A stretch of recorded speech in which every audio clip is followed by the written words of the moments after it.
क्या बंगाल में दीदी अपना गढ़ बचा पाएगी?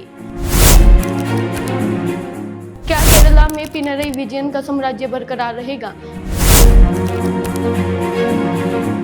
इन सब का जवाब 4 मई को आने वाले नतीजों से साफ हो जाएगा।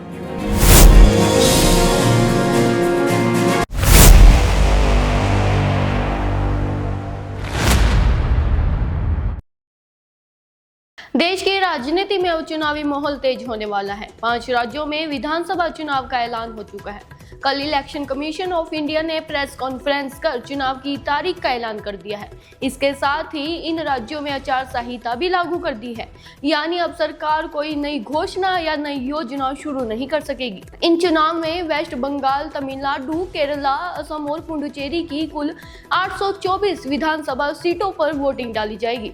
चुनाव आयोग के अनुसार 3 राज्य केरल, असम और पुडुचेरी में 9 अप्रैल को एक ही चरण में मतदान होगा। वहीं तमिलनाडु में 23 अप्रैल को वोटिंग होगी।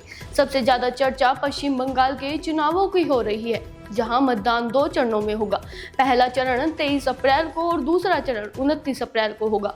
पहले चरण में 152 और दूसरे चरण में 142 सीटों पर मतदान होगा। इन 5 राज्यों में चुनाव के नतीजे 4 मई को घोषित किए जाएंगे। राजनीतिक तौर पर ये चुनाव काफी महत्वपूर्ण माने जा रहे हैं। खासकर पश्चिम बंगाल का मुकाबला बेहद दिलचस्प रहने वाला है, जहां सत्ताधारी पार्टी और विपक्ष के बीच कड़ी टक्कर देखने को मिल रही है।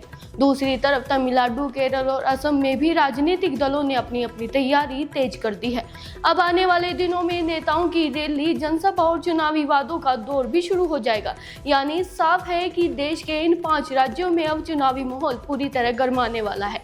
अब देखना होगा कि क्या बंगाल में दीदी अपना गढ़ बचा पाएगी, क्या असम में हेमंता का जलवा बरकरार रहेगा।